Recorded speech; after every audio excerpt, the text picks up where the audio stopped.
Oh.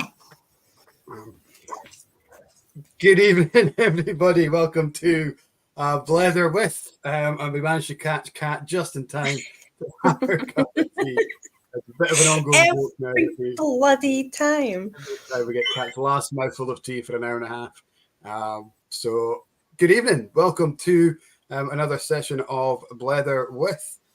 This is going to be a fun one tonight. I think it's going to be I'm chaos. really looking forward to it. There's going to be a little bit of chaos. There's going to be a little bit of banter. There's going to be a lot of banter. We're going to have some great fun. I'm chuffed to see so many recognizable faces already popping up, certainly on YouTube. I wonder why that could be. That wasn't me plugging Aquavite guys to come on and join us. There's a wee bit of confusion, but we'll explain when the guys come on. So we are actually going to be talking to the guys at Dramface and the team behind the podcast, the website, the reviews. We're going to dig into what they do and why they do it. But before we do that, Kat, let's find out what's in your dram, what's in your glass. Oh, well, I'm very, very excited about this one. I tried this at work the other day responsibly just to make sure that I'm a good salesperson. There we go. Woodrose, it's their new blend and it's absolutely gorgeous. As you can see, it's not my first dram of this at all. First dram tonight, just not first dram in general. It's absolutely beautiful. It's just like, I don't know, white grapes and lime cordial. It's yummy, yummy, yummy. Makes your mouth water. Lime cordial, yeah, that's what I got. And kind of there's a real thickness to it as well. That Campbelltown kind of oiliness is coming through. And what I love about it is they've got the breakdown. The Woody's actually told us the percentage of all the. Keep it a secret. They just tell you everything in there. It's fantastic. We've got so many people commenting tonight.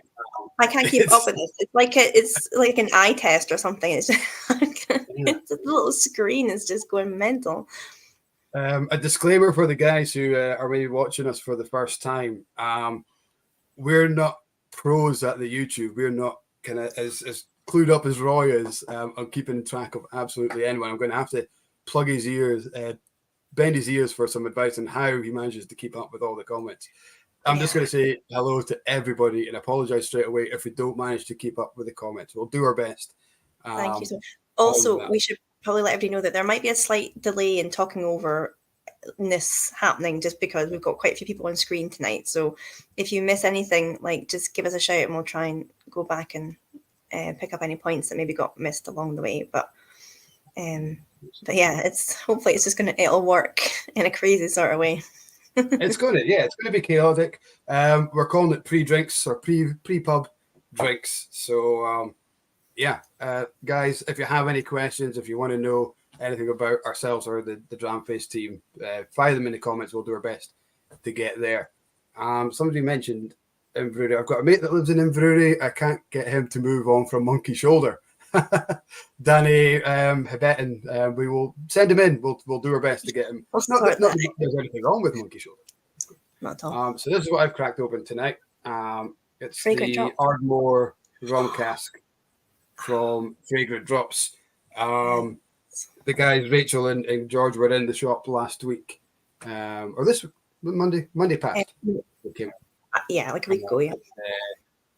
So it just reminded me that I've got this dram to fire into. So it's a dark rum cask, as opposed to kind of a Caribbean or whatever, a golden rum. So I'm really interested to find out what's going to go on here. But we've got three guys waiting in the wings, and most of the guys at home are looking to speak to them, not listen to us waffle. So let's get the guys on. First and foremost, we're going to get Gregor on. Time for a dram. Good evening, Gregor. How are you? How are you doing? I'm good. Nice to meet you all. And we're going to get Roy on. Here's Roy. Good evening, Roy.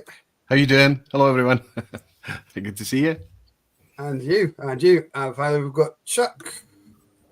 There's hey. Chuck. Cabin man. Right. So we've got you three on the top row as a guest. It's great to have you on. Thank you so much. Not just for welcome for joining us, but for all three of you coming on. It's great to have and be able to see the three of you join us Thank you.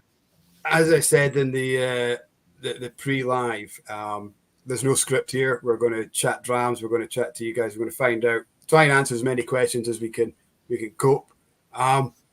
Roy, how do you manage that when you're sitting there on camera? Do you have a team of minions answering all these questions? It's crazy. I think you have to. It's you just say what you want to say in blocks, and then when you come to a natural end, kind of fall into the chat and pick up the chat, pick up the orange, pick up the things where people have tried to get your attention, and constantly apologize for all the comments that you're missing and the folk that you're missing. You end up feeling guilty about the people that you haven't been able to interact with, but you just need to do the best that you can. It's pretty hard, right? And it's hard to have your brain in two spaces. What's amazing is everybody tuning in tonight, they're experts at it. They're able to listen to our chat here and chat amongst themselves and have multiple conversations with multiple people in the chat. And from what I understand from them, it's a skill that you build over time. I'm not there yet. I just do the chat and the camera, and that's it. Imagine, yeah. Because normally when I jump on to watch the VPub, I've been on here for an hour and a half, maybe 2 hours, having a couple of drams. So it's, the focus isn't always there, and I'm trying hard to type correctly, let alone answer as well. It's funny as well with Roy, you because I've been on the fan side. I've been the consumer for such a long time, and we stepped through the looking glass, and I'm now part of the team. But you start to learn Roy's cadence as well, and you start to know when he's rounding off on a section, and he's going to come to the comments. So you go, all right, I'm going to go say something now. And you try and catch his attention. Playing the host. That's a good way of doing it. So we'll just go from left to right across the top of the screen, guys. Let's tell us a little bit about your role within the Dramface. So Gregor, let's start with yourself. Sure. I it's funny. The write-up says I was nominated because I was available, or I was fit for the role because I'm available. But I'm the host of the Dramface podcast. Have been since day one, since we thought there would be a scope and an appetite for a podcast. And yeah, it's a nice one. It's first and foremost, it's just whiskey passionate people getting together and talking about whiskey, but also under that banner of Dramface. So it's quite a nice one. And Roy can talk about the format of Dramface and the sort of anonymity of it. But it's a nice way for people of the team to engage even further. And you get another little hint as to who some of the writers are. And the premise of it was to lift the curtain behind the scenes of Dramface as well, because again, there is this foil. So it's a fun way. It's like there's lots of little Easter eggs in there as well. So a fun behind the scenes talking about whiskey. We normally have a photo of whoever's on as our guest, and I was trying to find one of the three of you, but listening to some of your chat, you guys don't see each other very often in the flesh, do you? No. And again, much like I don't know what the analogy would be. Is it The Usual Suspects, where they all think the other person's Kaiser Soze?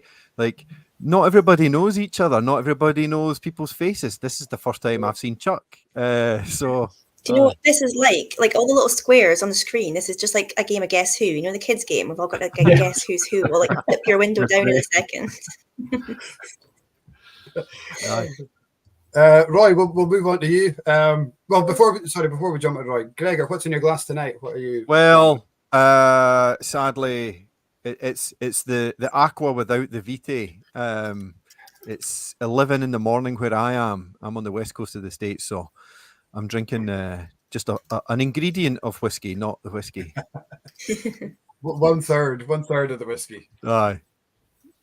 I guess you guys have got a full day of work ahead of you, so we'll maybe wait till 12 o'clock over you before we get that dram poured. Hi. Roy, how about yourself? What's your role? I guess most people know you as the face of Aquavite, but this is a very different concept, isn't it? The Dramface. Yes, aye. Yeah. So, for a long time, before I came into YouTube, before I was dabbling in YouTube, before I was doing anything like that, I was consuming a lot of whiskey content online. And I realized that there was as time went on, I started to define. I was able to tell the difference between brand sponsored content, let's say. Nothing wrong with it. I mean, it's just announcements and information and access and all that kind of thing. It's great. But then I started to gravitate towards independent voices, maybe reviews and opinion and education and understanding some of the knowledge that it's not that brands don't want you to know, it's just that it's not a priority for brands to tell you that kind of stuff. So I started to consume more and more independently voiced and written content. So as time went on and things were going quite well with the YouTube side of things, I realized that maybe it would be nice to have a diversification project where we could invest something into the written word, because I know from being in the scene for long enough that the consumers out there know more than the industry. Let me qualify that. When it comes to buying and appreciating whiskey, they know more. They know better than anyone, because they're the ones buying it and deciding whether they like it or not. And through their exploration and through their journey, some people have been doing it just for a few years. Some people have been doing it for decades. But their knowledge and their shared pool of knowledge is really, really quite valuable, I think, to the rest of the community. So I had this idea of a way to harness that, but obviously to do it through the written word and long form written word as well. So not just kind of tasting notes, score and sign off. Again, nothing wrong with that. I think there's space for all of it, but something that where you could have a bit of personality behind it as well and get to know the person. But get to know the person based on their opinions of whiskey and not based on where else you might know them from, or based on their experience or the value of their experience as perceived by the reader or whatever. Just build a relationship through the written word that way. So it's one of the advantages or one of the reasons, let's say, for writing under an alias in Dramface. Everybody could just start from scratch and build a persona online to live in that space and speak about whiskey in that way. So in late 2021, we started to build Dramface. A couple of people close by stepped on very early. I reached out to a couple of close friends to help build it. And by February 2022, it was ready. We were going to go live on 1st of April just for kicks, but we had so much content ready to go that we just went live in February 2022. So we've just celebrated our 2-year anniversary. So it's been going for 2 years. And happy birthday. Yeah, thank you very much. Yeah, behind the scenes, so there's only 3 of us here tonight, obviously, kind of which is more than enough, I think. But behind the scenes, there's more than 20 writers. There are editors there. There are mechanics on the website of things to just make the website work and function the way we want it to. So there's actually quite a lot of people behind it, and that's how it's able to function. Because if it was down to any single person, I think it would falter, because it would be beyond a full-time job to put it all and hold it all together, I think, and write all the content. Obviously, there's hundreds and hundreds of hours of written content on there. So that's how it's able to function. And that's how it came about, a diversification project, let's call it that. So these kind of writers that you have, are they freelance, or are they hired, are they paid, or do they submit work for you? No, as Gregor said, they are all people like me, people that just do this because of pure passion. Dramface is funded now. We charge it's optional. £3.99 a month is our subscription, but our members, bless them, they don't really get much out of that. They don't get much in return, but what they do is they sponsor independent content. So we never have a partnership, we never have sponsorships, we never have affiliate links or branded content or adverts or anything like that. It's funded through them. So as time's going on, we're starting to build on that membership now, and I think we're going to get to some point in the future where we will be able to pay our writers. We pay them very small, I guess you could call it a stipend or a small, but sometimes you feel like it's almost rude offering them money because it's so small that they can barely buy some whiskey with it, right? Because you take the money and you divide it up between the writers and things. So most of them immediately come back and say, no thanks, I don't want your money. You've got to get in an argument with them to take some money just to say thank you or whatever. But that's how we're running it just now. But we know from experience that these things are a grind. It's rare that you start something and it's immediately super successful. You need to build a pedigree. You need to build credibility and relevance, right? So it's going to take Dramface a few years to do that, but we're doing okay just now. So no, we don't recruit writers. They come to us off their own backs. Maybe they would want to build their own blog site or something like that, but they would have to start from scratch. Whereas if they come on board with Dramface, we've got 120,000 views a month right now. So their content can instantly get some feedback and interaction and get some reads and things. So again, that's something that's been built by that power of collaboration and a team of people getting together, working together. It's cool. It's very cool. Yeah, Jimmy Legg has already come up with "Shut up and take my money." So yeah, I think the subscription is working. Sorry, Kat, you were going to say something. No, well, I was going to ask a question, but then I thought we should probably just meet Chuck and get him to introduce himself as well before we get carried away with questions. You're just sitting there quietly. Kat, this is what I have to do. Wow. Like he gave us a dab and everything, and like I feel like he's missed his moment. Yeah. We've been on for a quarter of an hour and we haven't heard from Chuck yet. So let's go over to Chuck and then we'll find out what the guys are drinking. Chuck. Hi. Yep, I go by Chuck. I'm the social media and bit of a marketing fella for Dramface. I've been hanging around since April or May last year, and totally dig it. I found Dramface through Gregor, actually, not the person, but the voice, the golden elixir on the podcast. And that's how I discovered Dramface, actually, was through the podcast. Wow. I was just sort of like mass consuming, collecting every bit of videographic or audio content I could pick up, and I just found Dramface randomly on the podcast circulations and just fell in love with it. And then, fast forward a few months and a rare opportunity showed up on Facebook, and Roy had posted and needed a social media person. And I was like, I can do that. I can do all that. I'll just let me have at it. And so I doggedly pursued it for a couple of days and twisted Roy's arm into it. And here I am, basically a year later. Wow. Yeah. Awesome. Amazing. It's great to have you, buddy, as well. Thank you. Yeah. Roy, sorry, when you start speaking, I'm so used to just listening to you and typing things. I'm going to have to remember that I'm going to have to jump in sometime and start go through questions. Yeah, this is your show, Mike. This is your show. You're a guest. Just mute me out, Mike. Just mute me. You have to. I want to hear more about Gregor's golden elixir voice. I reckon, how do we market that? We should be reading, I don't know, books. What do you call it? Audiobooks. I think we've got the name. I think we've got the name of my first bottling release, though. I think. Yes. Chuck, you flatter me. You've earned it. And it's a Scottish accent. You can't beat it. And then for what's unless in my you're from glass, Aberdeenshire, then you can definitely beat it. I've got a bit of a wee selection of iced coffee con leche. So it's basically noon in Colorado my time. Middle of the day.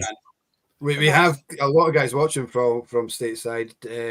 Rick Johnson's on. He's a regular for us. So Rick normally waits, as I said, till about noon. 12 o'clock, he'll open his first dram. Three of us can dram for 5, right? I think so. I'd be up for that. Yeah. Roy, what's in your glass?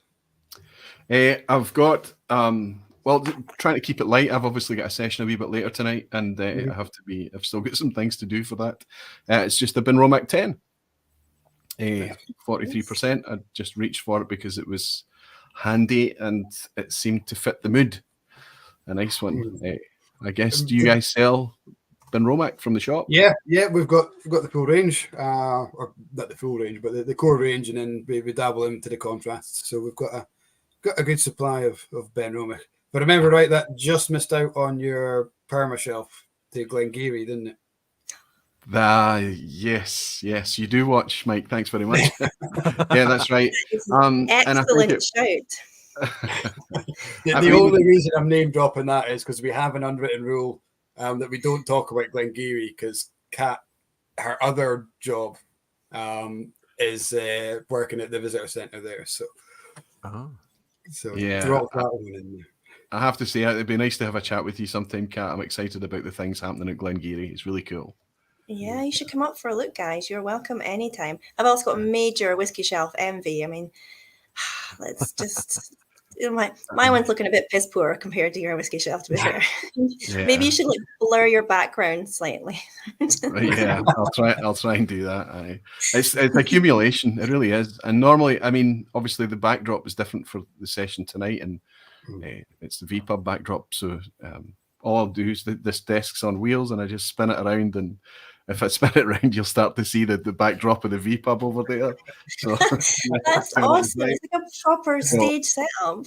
Yeah, but so what I'm trying to do is delineate, is with the confusion that's happened today, right? Is delineate this kind of Dramface thing and Aquavitae thing. So that's why you see the bottles behind today. I love that you asked that Roy blur his backdrop rather than you accumulate the bottles to then replicate it. You're one of two people, you know. You're the one that goes, "Oh, I want that," or you say, "I don't want to see that." Out of those two options, one is easier, and we're going to go with blurring Roy's background.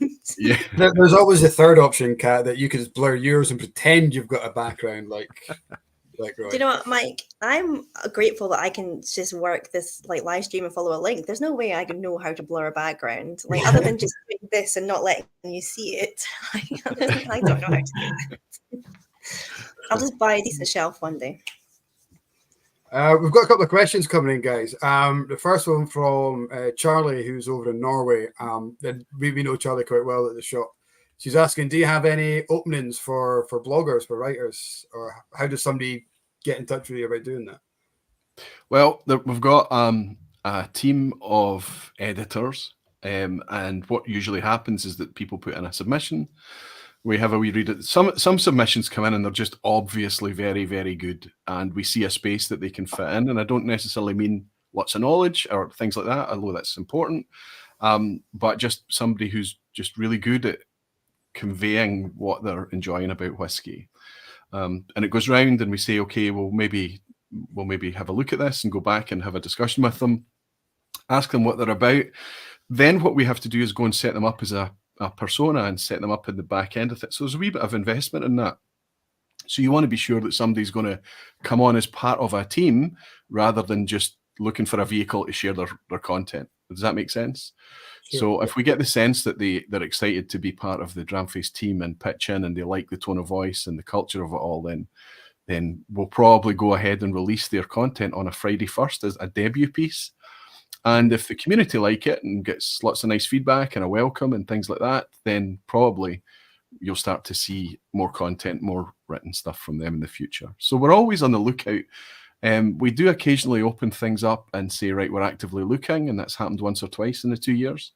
Right now, we're really being quite passive and reactive. We've got a great team. I mean, Chuck will tell you that the team, the people, the writers that we have, they're all in this kind of group chat together, supporting each other, working together, collaborating on things. It's really, really bloody nice, and you don't want to mess it up. So you're reluctant to bring on too many folk, right? Because it's about balance and it's about keeping things positive. So yeah, you enjoy it, Chuck. They're good. They're a good crowd, right?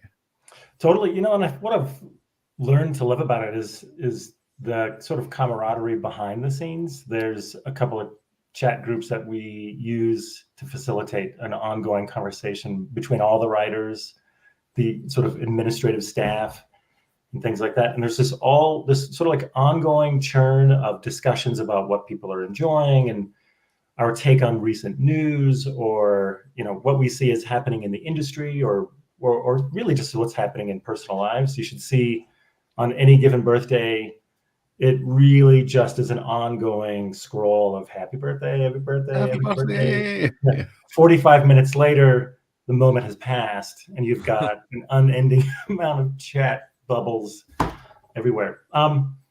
yeah, it's really cool to be able to work with such a diverse set of people. We've got people in Canada. There's another fella in the States. Well, there's a few other fellas in the States. There's people in Australia, Belgium, mainland Europe, all over the UK. And despite all those, you would think would be weird differences and things like that, the strong commonality of the enjoyment of whiskey and the culture of whiskey it knits the group very tightly. Yeah. It's kind of like a big part of I was reading your website earlier, like you mentioned about the community quite a lot and how, you kind of use, like, I think it's for your podcast, you use like the compass as your kind of logo for that. It's all about like whiskey brings people together. It seems to be like the kind of ethos behind your kind of Dramface thing, your Dramface. The Dramface thing has two meanings, right? It's the first thing is that when you're in Whiskey Company, we all meet up and we're really quite open.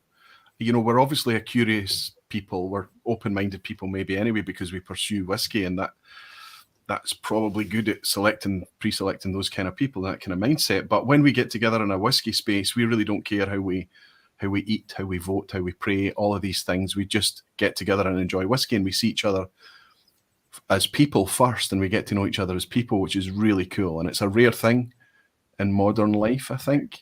I don't know, it feels like it is. So it's almost like bringing a better version of yourself, and that's where the original meaning of Dramface was for me. That's when I was using it on the channel, your Dramface, it was that. But then obviously when we brought this anonymity thing into it, writing under an alias, because I love being able to write not as Roy, not as Aquavitae. I love being able to step into a different mindset and a different outlook, and I can worry a wee bit less about offending sensibilities and things and just speak honestly. So the alias affords me that. It's like me donning a Dramface, if that makes sense, me donning a persona. But also what it does is, I remember having a chat with somebody who, she came on and she didn't feel confident to write for Dramface or whatever, and I'd seen her writing and I said, you absolutely are perfect, but writing under a persona gave her this layer of almost protection that she wasn't going to be burned in social media for being foolish or something like that, right? And so it worked in that way too. And what it also does, I think there's lots of advantages for it, of course, but another thing it does is it allows a reader to build up a relationship with somebody through words rather than through where they're from, how they came to the site, that kind of thing. But it lets them build up a relationship just over whiskey. Without any kind of preconception, prejudgment. So that's another reason. Listen, everybody knows, most people know who I am now. It's everybody controls their own. Really? Yeah. Well, it feels like it. It feels like it now. Maybe not everyone, but I'm never going to tell them. But I'm not going to lie to keep up the pretense, right? I'm just, if people work it out, they work it out, and it's fine. And everyone controls their own anonymity. And the reason that we need to protect it like that is because somebody will step forward. Somebody has stepped forward in the past, and they absolutely need their anonymity. They need to be utterly confident, because maybe they work in a role where their words would compromise the opinions or compromise their standing in an organization, for example, or something. So the anonymity, in order for them to speak freely and say what they want to say, needs to be preserved. But most of us just have fun with it. Most of us, it's not that at all. It's just adopting a persona, and we enjoy it. The compass cat is the VPub logo. That's Aquavitae. So again, I knew I'd seen it somewhere. That's okay. I need the branding to be very different, right? So even under we need an to do alias, like 3 different shows, I think. Like, let's just book you for the next couple of weeks. I know. It's crazy. The layers that we have between Roy having Aquavitae, barflies as a thing. Roy is Roy before he was anything else. He has a pseudonym, right? And then same for everybody else, right? People have handles in the chat. They have their real name. Yeah. The writers have a pseudonym, and it's funny. It's funny on the podcast as well, because you're like, Oh, what name am I using? What hat So, am I you know, on? yeah, it's Yeah, you guys are like the Avengers, but like with multiple different superpowers. Yeah, yeah, yeah. It's kind of like we all kind of we're allowed to adopt, different feelings and mentalities and things online. I think that's okay. Most of the people in the chat don't have their faces, right? They have logos or picture or it's fun. It's quite nice because when we go out, what I love about the whiskey that's not on the social media side is, and I get why people want to be anonymous on there. I quite often like to wind up people on football chat, and it gets quite aggressive, and it can get, it's like, well, hold on, guys, it's just it's my opinion that Man United are crap. You don't have to slag me off for it and call me names. But in whiskey, it tends not to go as far as that. Even online, it's quite a welcoming. It's opinionated, of course it is, but people don't get that kind of abuse in that. And certainly when you're in the pub, somebody might hate the whiskey that you're on, but there's that kind of mutual respect that you're having it, and it's a conversation starter, isn't it? It's I can't believe you drink that. Why do you drink that? And it's that's the Dramface there, isn't it? That it's not about me, it's about the dram I'm drinking and my choice in it. Yeah, it's about whiskey teaching us to be better people, to be a bit more accepting and open and things like that. I mean, we cannot talk about football. We can rarely talk about music. There's so many things that we'll just immediately disagree over, and we're not very respectful of each other's opinions, right? Politics is out the window completely. I wasn't even going to say the P word, right? It's crazy, but whiskey it's almost giving us skills how to work with people better. I think I'm maybe only speaking about myself there. I would say kind of music is probably more like the whiskey community. We've had this conversation a couple of times in previous Blethers, that it's something, it depends on your mood, it depends on who you're with, the occasion, whether it's a party or you're at home on your own. Everything. I see a lot of similarities between music and whiskey in that regard, from a personal thing. Yeah, people slag me off sometimes. I admit that I like somebody like Ed Sheeran or something like that, and it's like, come on, I've got my little ginger kid of my own now, so I know the abuse that he's going to get growing up. I hope he's half as talented and ends up with a quarter of his bank balance as Ed Sheeran, but there we go. So Roy, did I miss? Did you tell us what's in your dram tonight? Yeah, Ben Romack. Ben Romack, yes. That's all right. Yeah. That's what started. Did you? That was offline. I think that was offline. Did you tell us? No, it was. He did. We did. All right, my bad. It's not my first rodeo, big guy. Come on.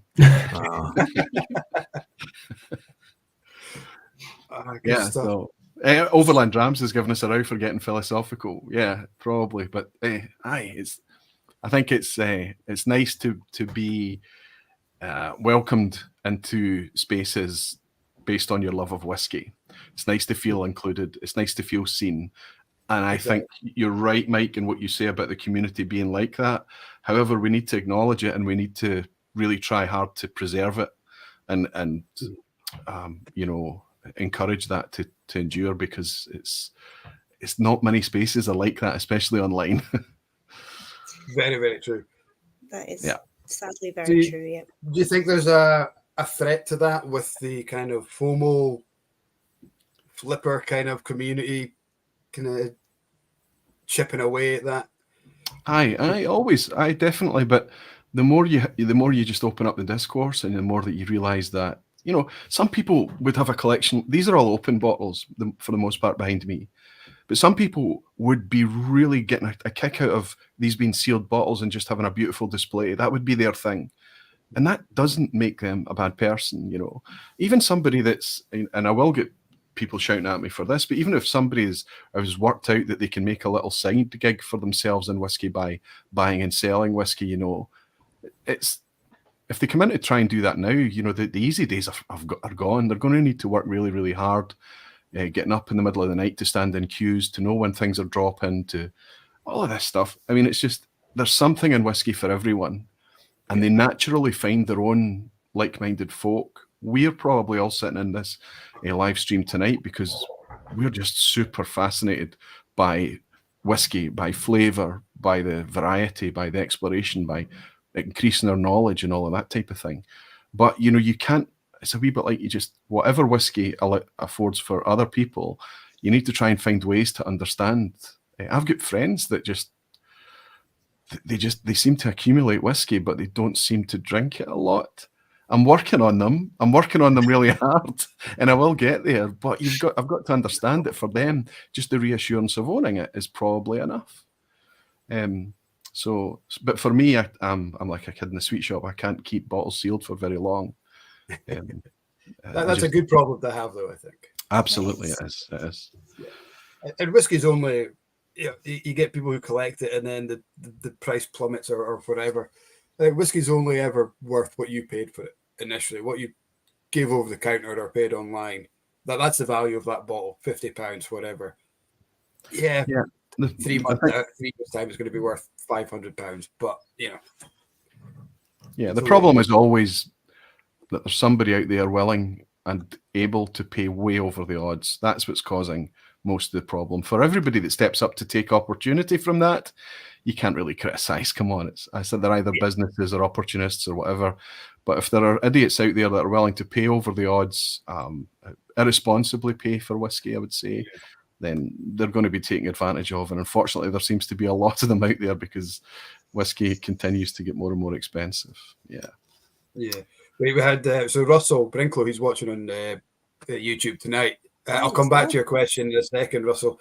So Russell used to work for us in brewery. He was my co-host for the Blether before moving on, and he had a kind of an idea on the collection and whatnot. Sometimes you pay money or you receive a gift for a bottle of whiskey, and that whiskey goes astronomical, maybe a Springbank kind of thing that people are willing to spend more on. Sometimes people can't afford not to sell that. They can't afford not to open it, and it's like, I need to sell this to get some cash in. So everyone will have their reasons, as you say. Absolutely. Mm-hmm. It's a shame. It's a shame when it goes there, Roy. I think you've talked in the past as well, when you're sitting and you've just not opened a bottle yet, and then you see it accumulate or appreciate, and then you go, I bought it to drink, but now it's worth so much. Will it? Can you justify it? Right? I would say you can, but that's right. I mean, it's down to, like Mike said, some people need to be much more fiscally responsible. They're running from month to month, they're running from week to week. They've got a young family, they've got lots of responsibilities and things, and they've got something that's really suddenly quite worth a lot of money. And if they go on and sell it, carry on. And if the other half finds out how much it's worth and she sees you've opened it, yeah, that'd be terrible trouble. Yep, absolutely. Russell asked quite early on, I was going to come back to about the longevity. What's the secret to Dramface kind of enduring that test of time? And is there any secrets that you guys could pass on to maybe somebody who's looking to do something of a similar vein? That's one from the outside. Chuck would be a good one for that, I think, because he's obviously coming from a bit like Gregor, from the outside and then seeing the inside and things like that. So he's probably got a better balance. Whereas I've never consumed Dramface, if that makes sense. I've only ever been part of the machine that makes it. So, what do you think, Chuck? I think the sort of the special sauce that makes Dramface unique to me and attractive to me when I sought it out was the people. I mean, the sort of banter back and forth on the podcast, man, that's just one of the best ways I like to spend time when I'm out in the yard, driving around or whatever, just, listening in. And I noticed that I was listening to this week's preview of the podcast as I was out blowing snow Tuesday morning. And I was literally laughing along to myself randomly in the driveway alone. I must have looked like a blithering idiot.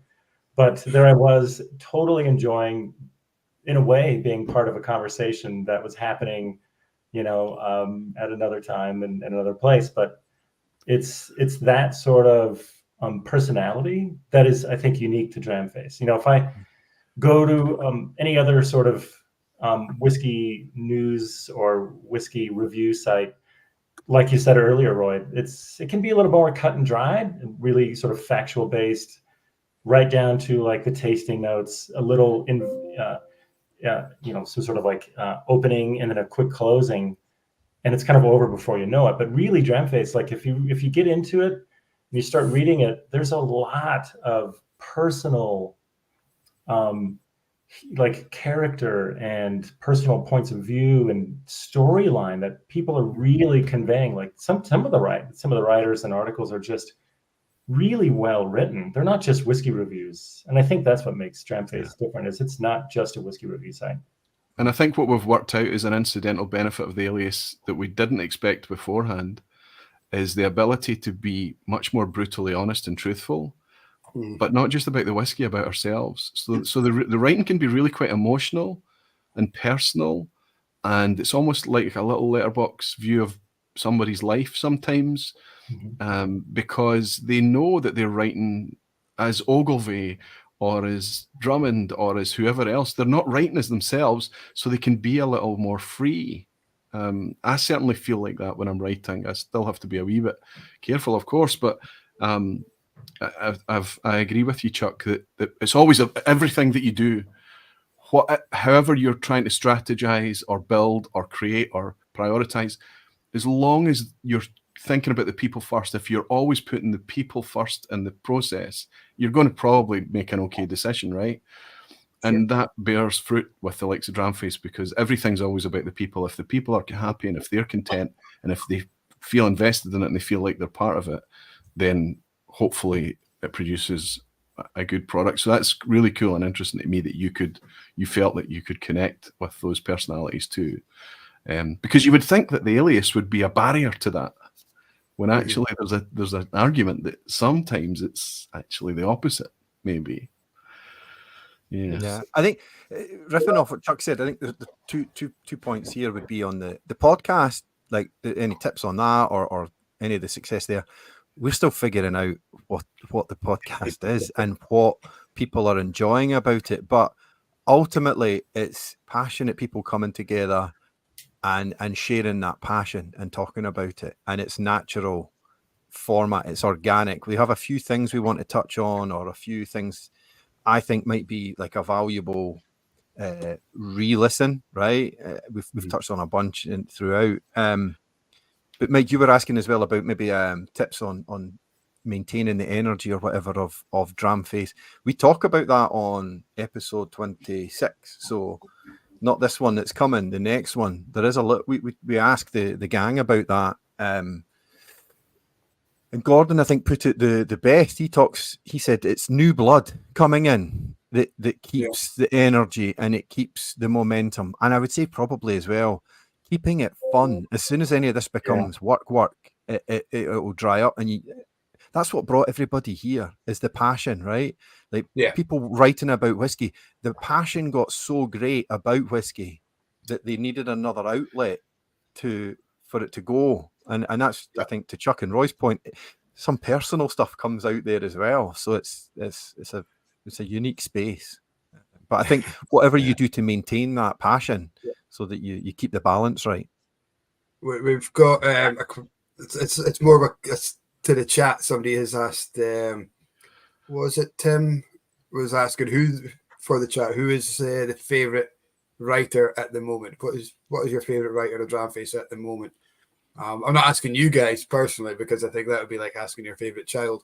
But to the chat, you can let us know who your favorite writer is at the moment. Oh, I could chime in on my.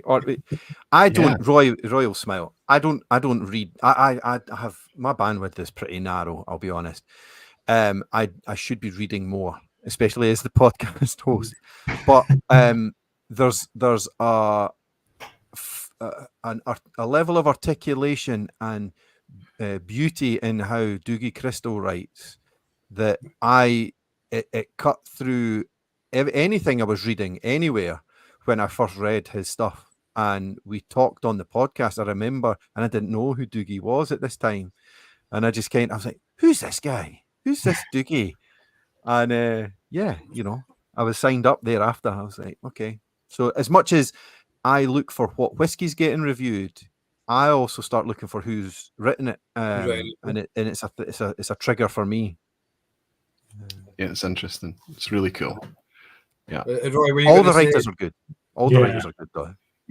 Well, they wouldn't get past the first stage if they weren't good. Exactly. Yeah, Chuck. yeah, and I think I've got my favourites too, but for different things. If I want to build knowledge, Tyree is the guy. He's a distiller, right? And he's going to talk about. He's going to take it right down to the molecular level if you want him to, and he often does. If you want whimsy and emotion and just captivating writing, as Gregor said, we've got Doogie plays a whole different game. It's just the way that he's able to bend words to paint such vivid pictures. Then if you want a kind of really an interesting sentimentality and a personal journey, you've got Ogilvy. And you've just got everybody in between. You've got just people, and you get to know them. You get to know their vibe and their tone and what their priorities are, and it's like a conversation, because one article to the next article to the next article, there's often be a cookie trail of life story in the articles too. So all of this was not planned, by the way. This wasn't a plan. This is something that's come together quite organically, that kind of personality behind the site, and I really enjoy it. I really do. Yeah. They inspire me. When I read the other writers' content, that's what sparks me to write something, because it's fabulous. I love it. It's like okay, I'm editing it and I'm building it and doing all of that stuff, but when the submissions come in, I love just what I do of an evening is sit down and read the submissions, read my own content, the stuff that's coming in from the writers first. I absolutely love it. Mike, what I particularly like is the few times where you'll get the same whiskey reviewed by all the writers or a bunch of the writers, because it's almost like a Dramface greatest hits. You kind of like, okay, the whiskey's a constant now, and now I get to see what all the voices and opinions are. That's fun. I like that. Yeah. You find when something big happens in the whiskey world, though, you just get a spate of very similar themed articles. You just kind of like whittle your way through like which ones maybe hit the point in the best way, or what voice you're going to use this week. I suppose I need to take that one, Kat, because it's definitely. I would love to say that we're timely and we're on the pulse. But you can imagine if you're going to be dropping daily content every day, 6 a.m. every morning, a new article drops every weekday, you need to have a buffer ahead of you. There has been some times when the cupboards run bare, and that's fine. We just don't put out any content, or we put in a feature instead of a review or something. We always get through it. But if you've got that, what will happen is you're working ahead, so that the reviews are not always really up to speed with what's happening in the news that week. So it's a few days or a week or so before it trickles through.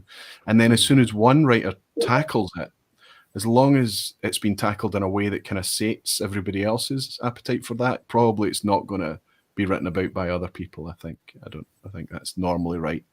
But there are bigger things that happen in whiskey, like the constant auction fodder flipper scene, the constant price increases and hikes, and we often feel that brands that take really positive steps in positive directions need to be celebrated, and brands that do the opposite need to be called out and critiqued, that kind of thing. Big picture stuff, yeah, but the kind of day-to-day news, Chuck is working on that to make us a wee bit more succinct and make us a wee bit more kind of relevant to what's happening day by day. We had a news section. The news was always going to be part of Dramface, but news had to be sacrosanct and the industry word, and we were not going to edit that or change their words or put or embellish it with our own opinions. That was their space, and that meant that Dramface could be a bit of an olive branch between the consumer and the industry, and we're happy to share your news that's relevant to our readers. But under our wee section, we're going to have our own independent opinion. We'll have a feature section, but we'll have a news section, and that's your space. And the news, if they want, they can. I mean, 120,000 views per month is I think significant for a site that's only 2 years old, but it's still probably fairly small on a global scale. But But if they want to supply us with news, we'll share it there. And Chuck's been investing a lot of time to build up templates and just kind of build up relationships with agencies and news outlets and things, so that we can be a wee bit more up to speed on the day-to-day. Yeah. And I was going to add, Roy, it's if you paid close attention to the content that Dramface produces,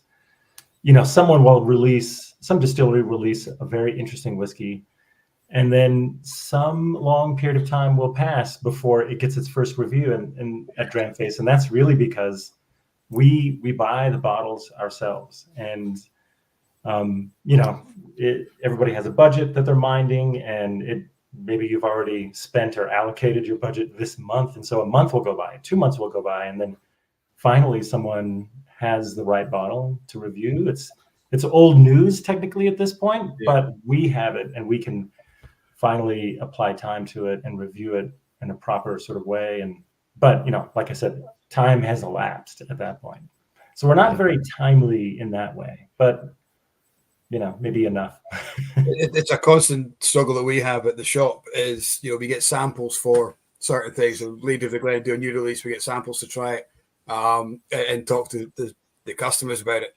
And if we want to do a review on one of them, or it sells out, or it's like, well, okay, I won't put my time into that one. I'll put something that's maybe not so sellable, or something that needs that little bit of a push, because there's no point in. I don't feel the point in reviewing a Springbank 10, because as soon as it's on the shelf, it's gone now. We have no need to push that. It's a constant battle with the samples we get sent from guys wanting us to stock, or new ranges coming in and things like that. Because you want to give the time, don't you? Somebody's giving you their whiskey to try, and you want to give the time its due and say, I want to give an honest opinion on this, and that takes time. It's not just that was good. I'll put it exactly. You want to give it respect. You want to show that you're thinking about it and right. So, and that could take an evening. It could take longer. But by the time you've thought about writing it, it's sold out. Yep. So that sample goes on the shelf, and you're like, well, I'm not going to worry with that. But because of that, it's a great problem to have. I've got whiskey samples, little bottles coming out of my ears that I just can't get around to sample. So, guys, if you want to come around to the shop, pick up samples, please do. You heard it. So everyone that's in tonight, an open night up at Mike's shop, where you just all pile in and we can get rid of all these wee sample bottles. And I think I'm hoping there's about 10 from Aberdeenshire, and the rest of the guys are like over stateside or from overseas. Yeah. It's an interesting point that you mentioned, actually, because it's relevant for you to be timely and things. You're selling the product. You've got it there with customers coming in ready, and you kind of need to be up to speed in that. Whereas Dramface, I suppose that, especially when it's a good review, a very positive review that goes out, an incidental side effect of that review is maybe to shift bottles or sell bottles, but that's not why we exist. That's not our primary function. Yeah, we don't really feel the pressure to be up to speed and on, as soon as something drops or whatever. That said, we'll sometimes take a selection of samples from an indie or whatever and do an outturn review or something, because it's a lot. As Chuck said, people are spending their own money and reviewing their own bottles, and nobody can expect any writer to go out and buy an outturn from an independent bottler and review them all. So we'll consider samples and things in that scenario, and those, I suppose, those reviews will be a wee bit more up to date. But generally speaking, it's not something that motivates us, I think. I guess it makes it more realistic, because your writers are reviewing bottles that probably, the people who are interacting with you can afford and have access to, as opposed to just distillery exclusive releases, and all singing, all dancing bottles that nobody really can ever actually buy or touch. That's right. So it makes you more relative and kind of relatable. Here's the latest Balvenie 50-year-old. It'd be wonderful to be in that position, right? Sipping and writing about 50-year-old Balvenies and things, but they would be absolutely irrelevant to a readership. And in fact, I don't know if we could attract a readership based on that. We have to write about the everyday and everyday experiences. They would all have a leather armchair and a smoking jacket for sure, and that's quite a small demographic. Yeah, I don't know how we've managed on the tone of voice at Dramface, but I don't think anyone's reading it and imagining leather chairs and smoking jackets. Would that be right? That's probably one of your personas, surely. Yeah. Fantastic. We've got David Stark in. He's jumped on to say hello. Good evening, David. Lovely to have you on. Enjoyed watching you on the VPub last week, and The exclusive. Oh, I've got that's another Ben. an old David Sturton bottle. Just a pure coincidence. I didn't know he was coming in, but that's great to have him. And Conveniently, I've got a newer one. This is the Ben Rinnes port cask. ooh, I haven't got anything David Sturck to flash. I'm lacking. You must have his book. Have you not got his book? I do have his book. I can flash you his book. I'll do that. David saying he just waved at the computer with that bottle flash. That's funny. His previous comment was he's not got anything in the glass yet. So imagine what we'd do to the glass to the screen if there was a dram in him. So David, commiserations on the England result last week in the V-pub. But you weren't bottom, so I guess it's all right. How did that surprise you, Roy, or across the board? How the result of the blind tasting? Yeah, look, I mean, I knew that the French entry was probably going to be the strongest of the world whiskies. I knew that. I felt that. But I felt like it was also a Benromach, coincidentally, that I put up against that. Quite an inexpensive Benromach, right? The organic, the latest organic. And I really hoped that it would stand up. But in the end, obviously, the French took the plaudits overall. And I think it was our Welsh entry that took the Grand Slam on points. It's just the way it worked out. I would have loved Scotland to come through on whiskey, but it's important that you just let it play out the way it does. The biggest takeaway from that V-pub last week, it was such great fun. I think I need to do it again in the future. It was just great fun. I didn't expect it to be that much fun. So we'll do it again. It's the Six Nations themed blind tasting, yeah, right? that's right. So we had a whiskey from all Awesome. of the Six Nations and a representative from all of the Six Nations too. And all sipping blind, of course, just to see how it would come out. So, Did they all have it in the same? They all had the same number, didn't it? Like 1, 2, 3, 4, 5, 6. Everyone's number 1 was the same. Everyone's number 2 was the same. Absolutely, drinking the same drams. They weren't conferring behind the scenes. They were just drinking independently, and I suppose they only heard each other's notes when they popped on live or whatever. So just to try and keep it as reasonable and fair as possible. But with those V-pubs, whatever happens live, and you just need to roll with it. You just need to go. Yeah.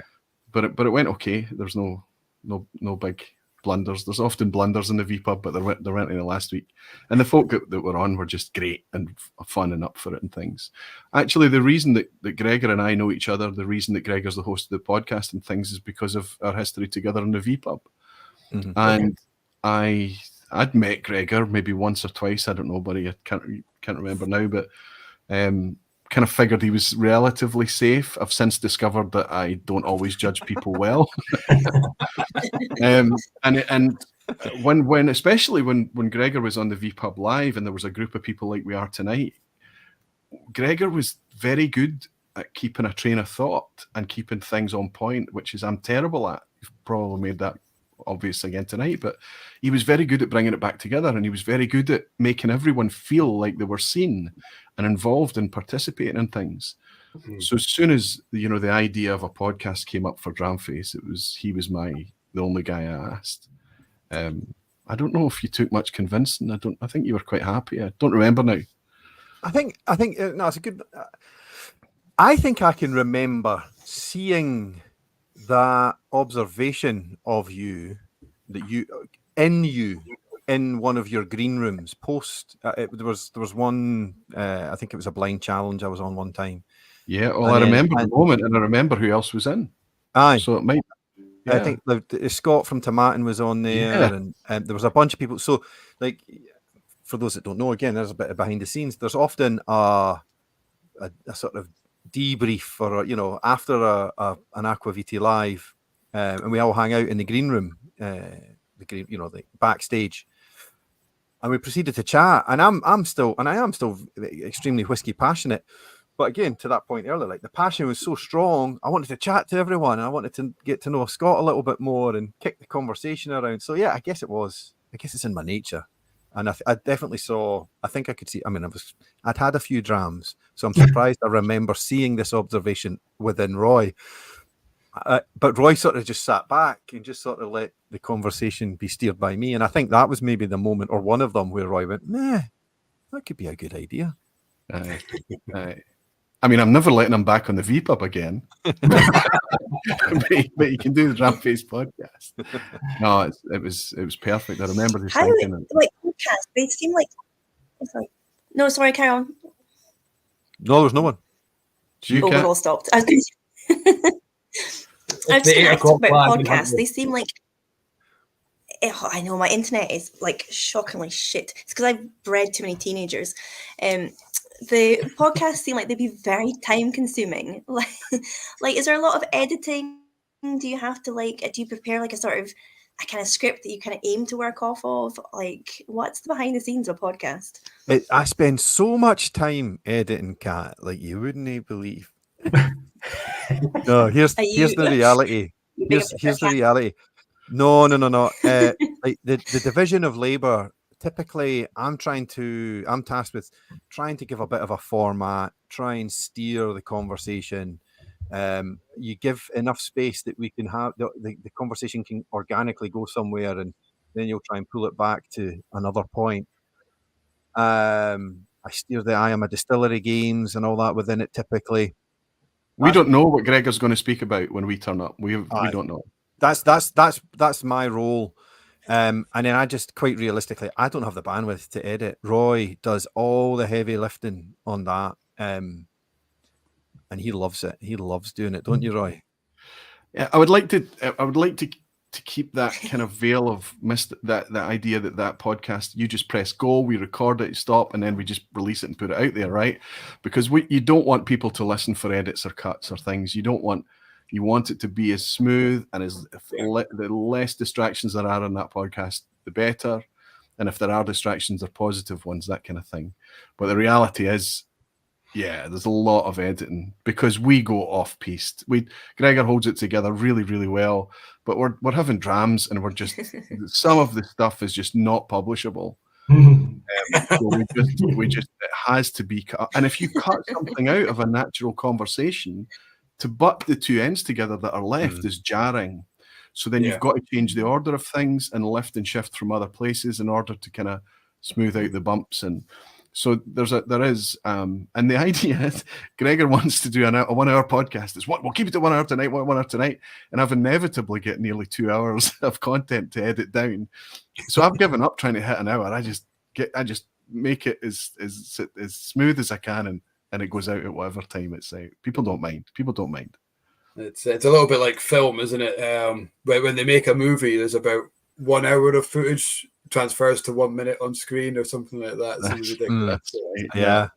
I'm surprised sometimes when something I say, because I'm pretty provocative, might be the wrong word. You know, I'm loose. I'm pretty loose. I love banter, and so there's very few places I won't go. But there'll be stuff I'll throw out there thinking, this is going to get cut, and then I hear it in the final product. I'm like, okay. Everybody now knows that time where the toilet exploded in a camper van, and he atomized his own pee. So we kept that in, right? I mean, that's not VPub appropriate, but Dramface podcast, it's fine. Yeah. Exactly. Yeah. And there's a lot of people on the chat saying that they would pay like the Blether. Sometimes we don't realise we've gone off piste. Yeah, I know. That's a good point, though, Mike. I see that, Roy. We've definitely got scope here for an extra layer of subscription where they get to hear everything. Well, I've been saying to the other guys, I've been saying to Rob and Chuck and things, and the only reason I'm not talking about it publicly is because I haven't approached you with it yet. So we could give Mike and Kat a bit of an exclusive here as I pitch the new idea to you, right?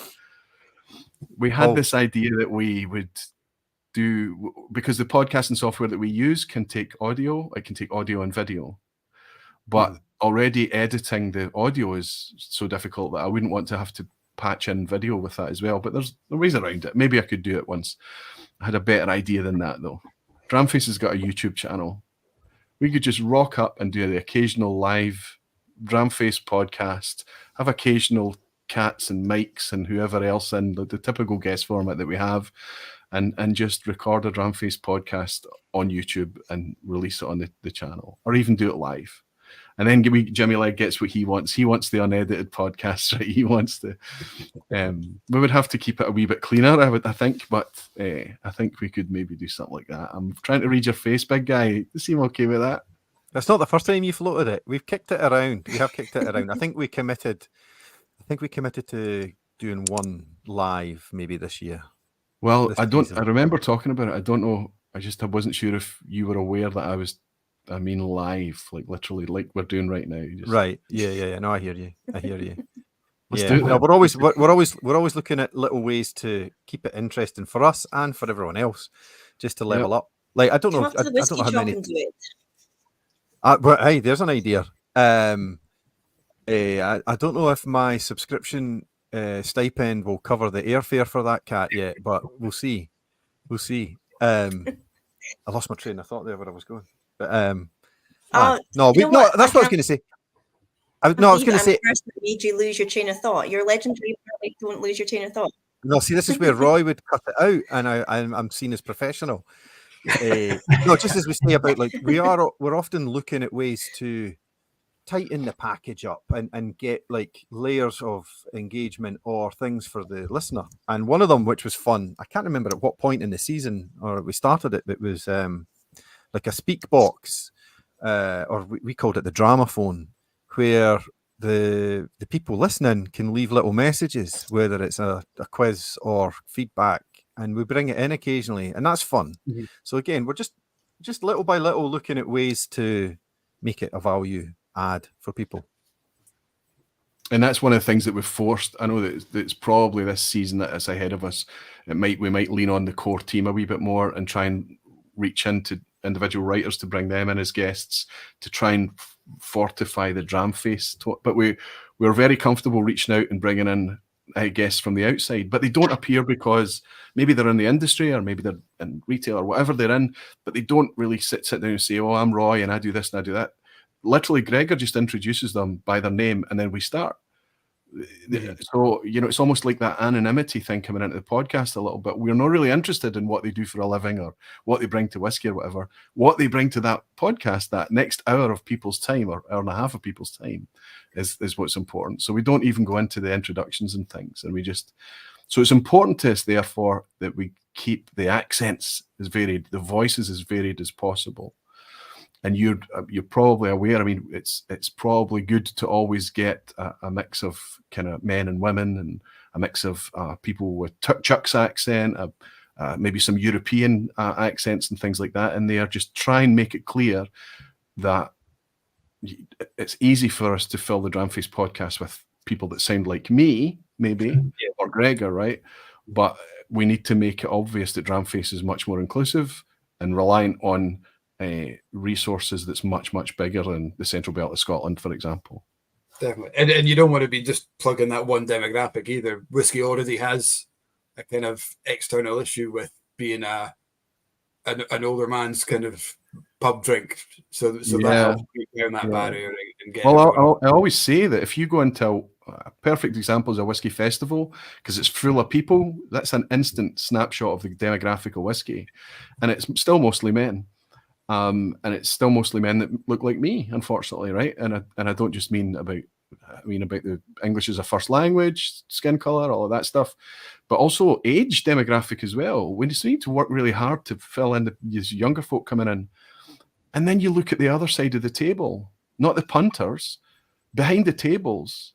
It's people from everywhere, all ages, totally mixed. On the industry side, that nut is cracked. Yeah. What we need to do is find ways to make that much more obvious on the community side as well. So I think gin has done that quite successfully. We've seen a big boom in gin and beer as well, craft beer. I think what they've done is kind of break down. I can't really put a finger on how they've done it, but 20 years ago, if I walked into a bar and asked for a gin and tonic, you'd kind of be looked at a little bit funny, a kind of 20-year-old young lad drinking gin. But now they've done so much with the branding, with breaking down that gin and tonic, even cocktails and martinis and that. And so I think there is this, and I find it more in Scotland. When you go to a bar and you ask for a whiskey, say, actually, I have a whiskey mac or a wee whiskey and ginger ale. the punters around you are kind of immediately, what you doing there? But that shouldn't be drunk like that. I don't know what it's like maybe in the continent or in America, but there's a lot of barriers there that it's maybe false to guys like us who are speaking directly to the customers to say, who cares? They're drinking the stuff, they're enjoying it. We need to encourage people to relax a wee bit.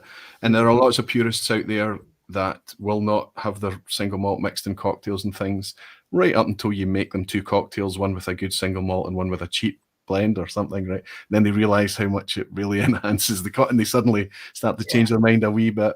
But I mean, it's not a lot to do with the value and the cost and things like that. But also, I mean, if you look at just where we are today, right, there's 3 middle-aged white guys in this tonight, and there's 1 younger white guy and 1 young girl, right? Which one's the younger white guy?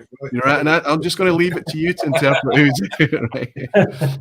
So, and I think that is that's a good thing. But if I wanted to, make sure that everything I touched and did was representative, it's really tough for me to reach out and find collaborators that represent that landscape that we want. Kat's not offended, by the way. She's just frozen. Yeah, I can see that, right? I know that was a stone-faced reaction. So I mean, I want my kids to be able to look at whiskey and feel like it's a space that they can have a value, or they can be involved and interested in. So I'm constantly asking them, do you think that?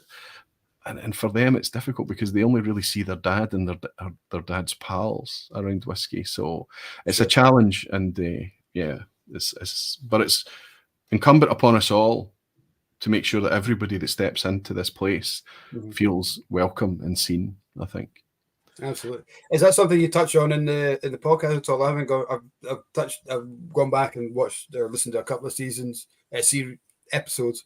Do you touch on cocktails and whiskey, or kind of exploring that side of things? Yes, I think it has kind of kicked around. Cheese? No, the cheese. Yeah, no. Ultimately, that's the purpose of the podcast, is just to have the same fun that everyone else has. So we have talked about cocktails. Maybe we do need a cocktail episode.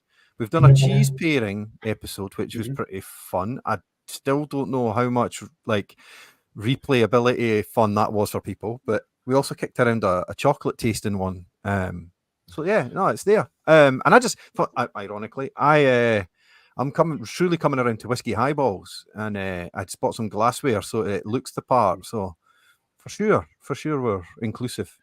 One of the early episodes, we had a what's your favorite cocktail type thing, and we talked about how we made them up and stuff like that. But I don't know how much, I'm speaking about myself again, I don't know how much expertise there is there with cocktails. So I suppose there's loads of people we could reach out to that would be amazing for that. But the problem is that when we're recording it, Mike, Gregor's in the west coast of the US, Chuck is in Colorado, and Rob's down in England. Scotty and I are in the same city, but he's at the other side of the city.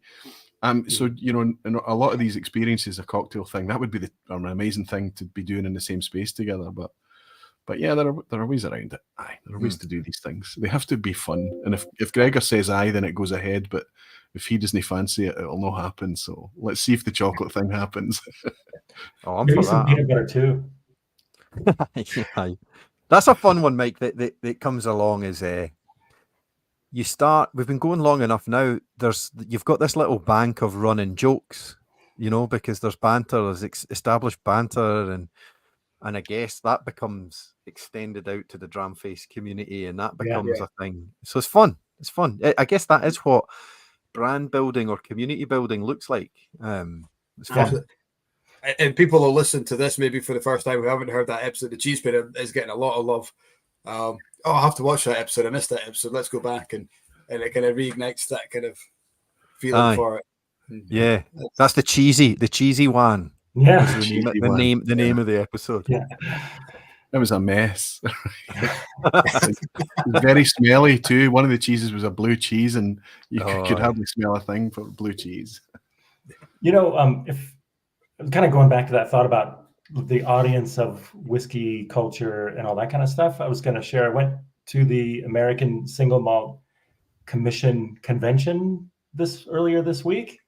Cool. Yeah. It was a great, really my first experience. I've done the Great American Beer Fest numerous times, so beer culture is something I'm really accustomed to. But this was my first sort of like whiskey culture experience at that scale. And the thing I noticed was really the diversity of people that were there. There were really just as many women as there were men, both owning and talking about and sharing what they make, as well as people there to participate, walk around and try the things that they make. And the kind of interesting interactions between everybody all night long, it was just awesome. I mean, there were so many people who were there only to figure out where American single malt currently stands.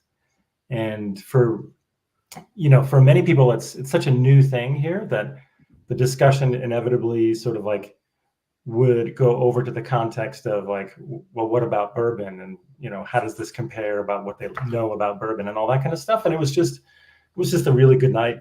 And yeah, it was a good experience. But it was good to see so many different kinds of people all in one place enjoying the one same thing.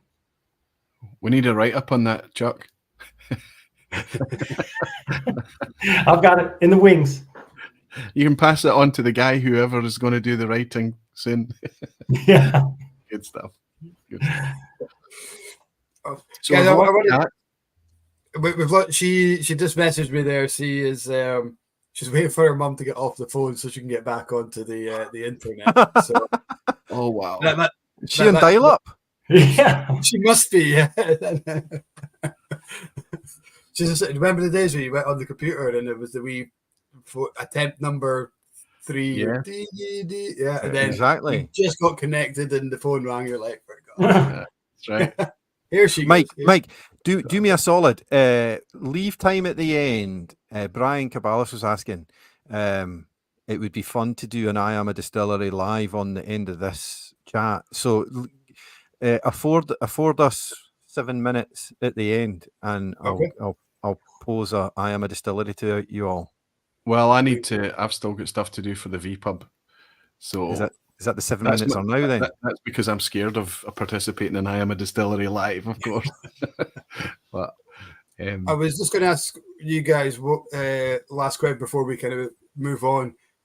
We've talked a lot about Dramface. We've talked a bit about the Aquavite. I want to get to know you guys a little bit better.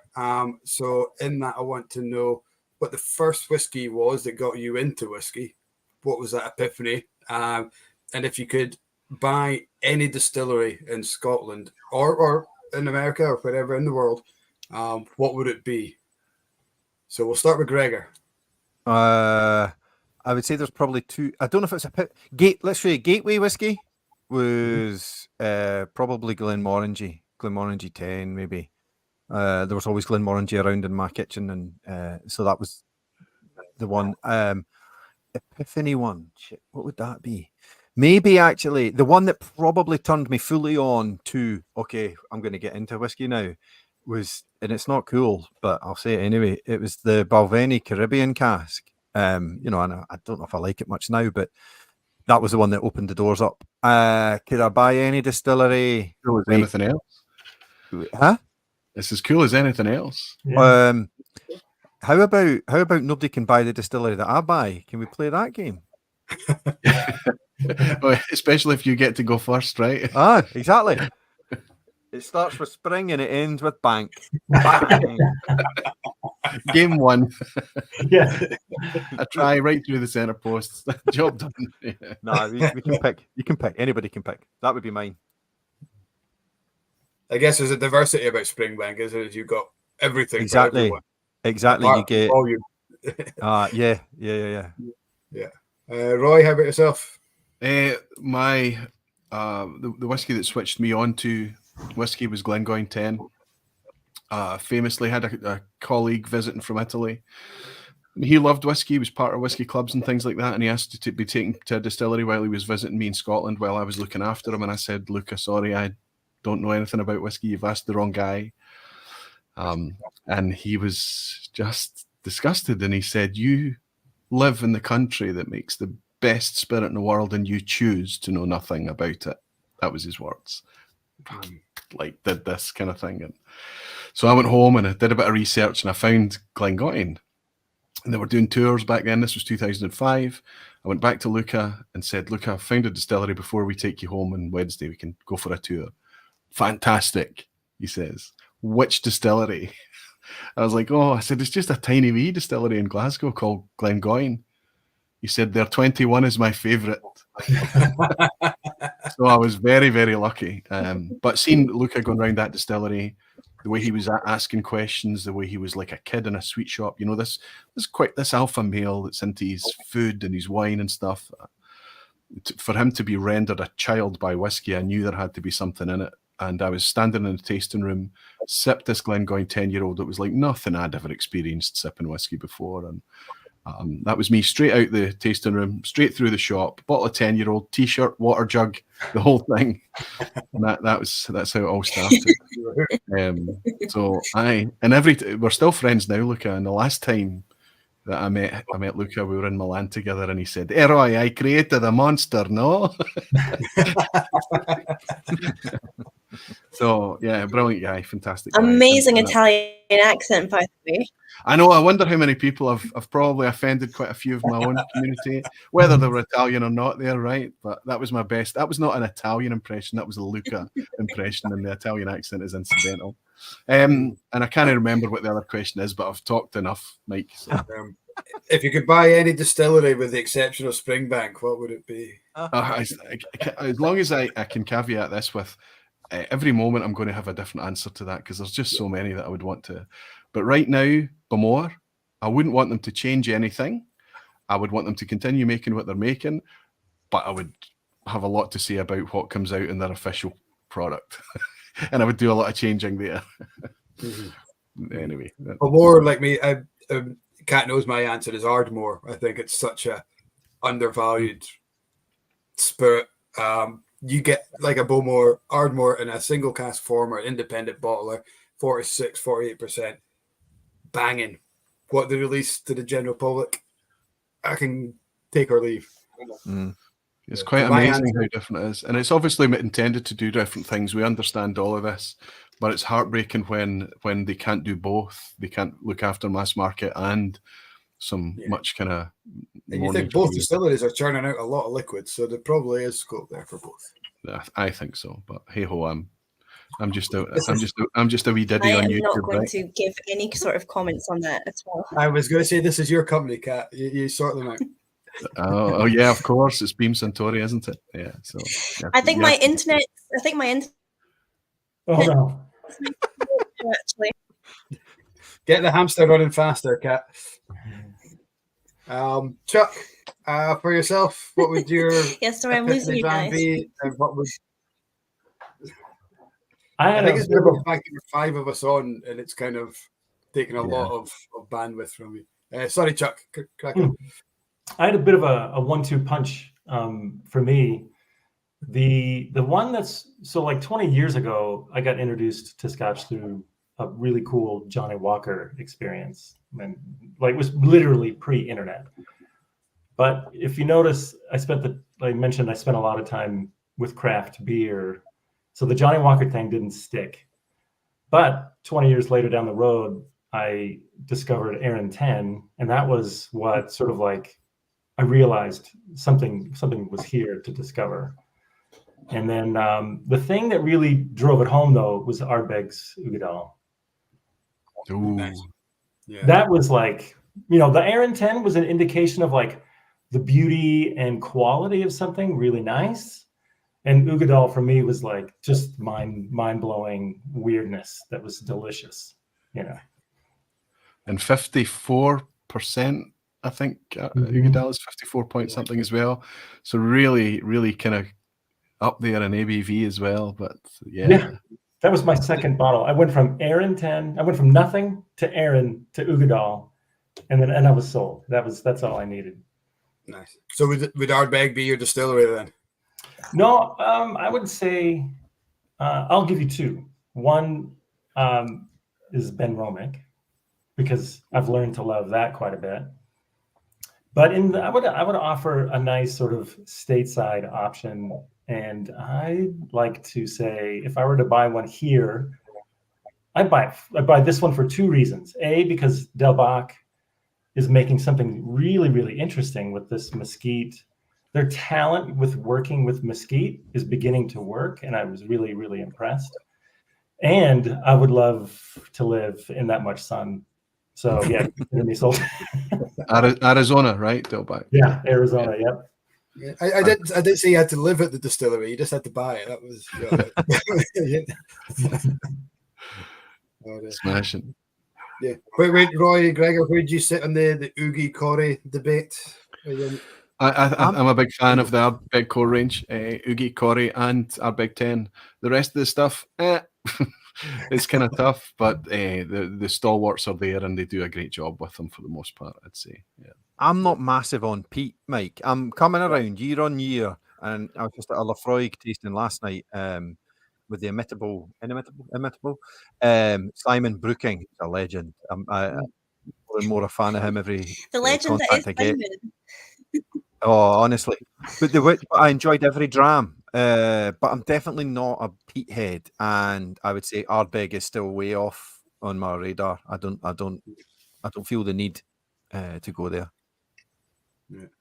Yeah. Have to get yourself on the Torabeg or Toraveg. Toraveg. That's a lovely introduction to peat. Okay, don't get me wrong. I'm like, I'll grab a Lagavulin. Okay. I think one of the best drams from the last year was Cuboken 15, which is it's peated but got enough sherry to keep me engaged. So I'm there, but I just yeah. I do have an eye on my distillery if we need, by the way, and I can make it quick, Roy. I'm okay with it. It's your show, Gregor. No, it's not. It's not. I'm just saying. I know. I'm just being funny. Right, Gregor. I am a distillery. Let's go for it, Roy. If you do need to duck out because I know you've got work to prep. It's quick. Honestly, this takes 3 minutes. But do you know the premise of it? Kat, I don't know. So we're gonna give you vague. So the game is you have to guess what distillery this is. There's going to be 10 questions going from the most obscure to more obvious. But you only get to guess once, and it's a game of who's first. So you need to choose when to shoot your shot. Okay, and you won't get told until the end. Okay, here we go. All right. So sorry, Kat. This is us 5, or is it the folk at home getting to play as well? The folk can play along, but they've got a delay. So, Right. but they can play along. Whoever they can go back and see who was first in the chat. Kat, your internet might hamstring you here, though, just so you know. Yeah. As the video catches up. Okay. So I'll stop. I'll pause for if you each send question. a pigeon over with the questions to catch, you'll get it quicker. Yeah. So I'll pause at each question just to see if anybody wants to jump in. The delay is hilarious. So this was a community sourced one. Martin Fielder, who I think is still in the chat, he submitted this one. So here we go. Question 10 in reverse. I am a distillery. Ben Romack. Oh no, you didn't, did you? Yeah. You just all right. You shot your shot. Wow. Roy just wants an early bath. Question 9. Oh. In millions, my litres of production are the number of Diageo malt distilleries minus the number of distilleries with Glen in its name, plus the name of the number of pagoda chimneys at Lagavulin. So that would officially be called an asshat question on the barflies. Yeah. Did you catch that? Rick's quick off the mark with the ass hat. Yeah. Aye. Right. Do I need to repeat that? You got that? We'll skip on. Question 8. I am known for sherry casks. No one. Okay. How could that not be Billy Walker? Are you going, Chuck? Are you Past or throwing present? something? Are you throwing something in? I don't think it would be that obvious. I'll wait. Okay. All right. Mm. Question 7. I have been mothballed 3 times in my life. Oh, No. okay. Well, it's definitely not Glendronach because they've been shot like a million times. Martin is in the chat and he's saying, "What if I guess wrong?" on his own question. I've been mothballed 3 times. Question 6. My name means little dark hill. Oh, But Roy, you've shot your shot. It's Tamdu. I'm going to go for it. Poker face. Question well, 5. your poker face wasn't that good because I knew from the get go it was not Ben Romack the way you reacted to that. No. My whiskey has been primarily used for blending. It's got to be Glen Alecky. Oh. Chuck's thrown his hat in. Kat, you're the only one left in the game. Yes. And she's not going to know that she's left in the game for another I 10 can't deal with that seconds. pressure. I'm like 5 minutes behind you all.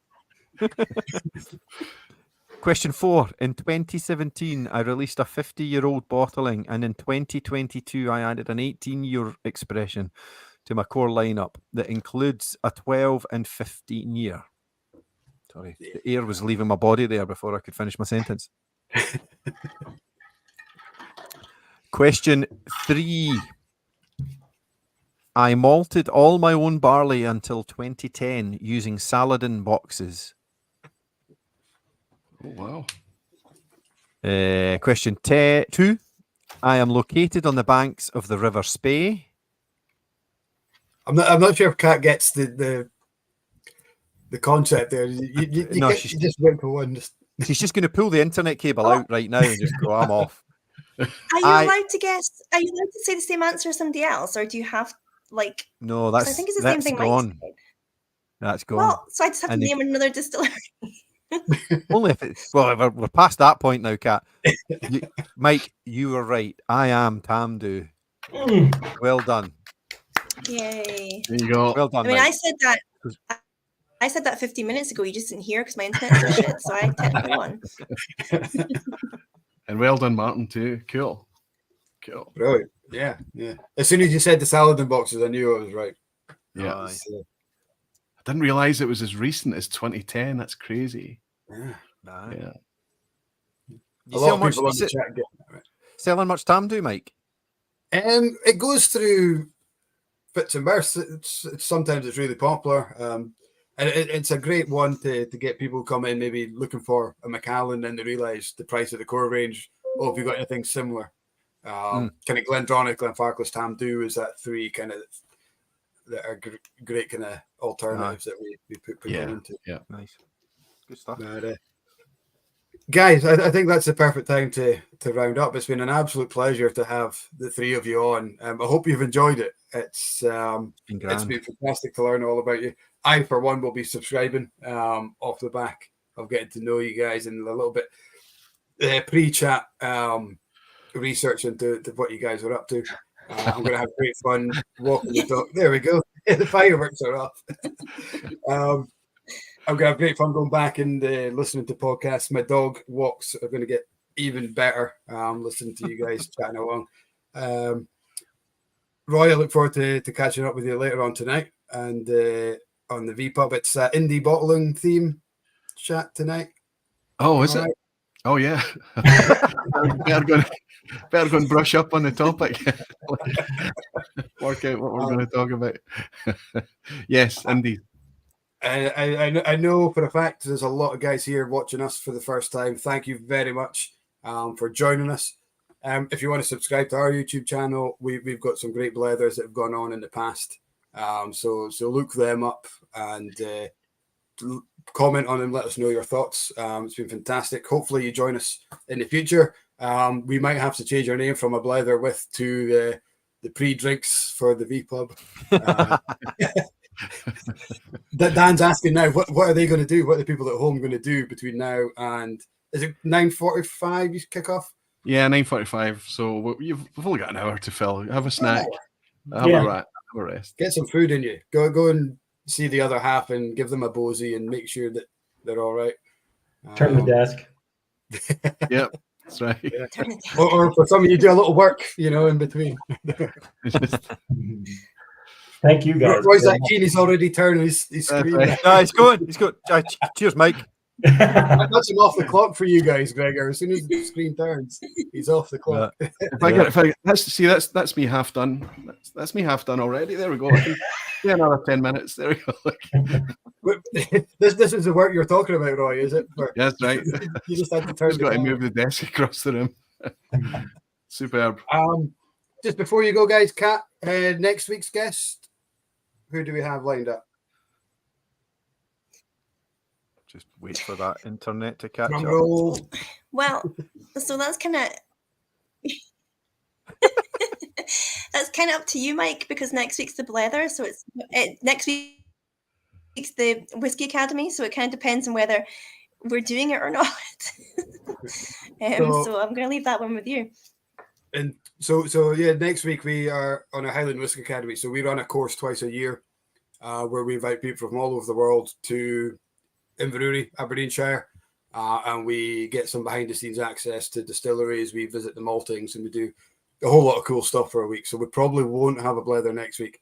If we do, it'll be last minute, and it will be with the Whisky Doc, Dr. Paul McLaughlin, who's one of our guest speakers, a Canadian dentist who specializes in olfactory gustatory receptions and that kind of stuff, how our nose tells our brain what we're tasting and things like that.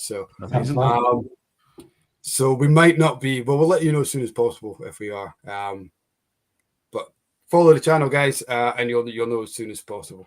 Thank you. So thank you very much. It's been an absolute pleasure. All the guys at home, any questions from those guys who are watching, maybe retrospectively, stick them in the chat, and we'll try and get the guys to answer. So We'll drop in and we'll answer them. We will. Wonderful. We'll do our best. thank you so much. So good luck tonight on the chat, Roy, and Gregor. Look forward to listening to your. What was it Greg said right at the start? Golden elixir voice on the podcast. Liquid.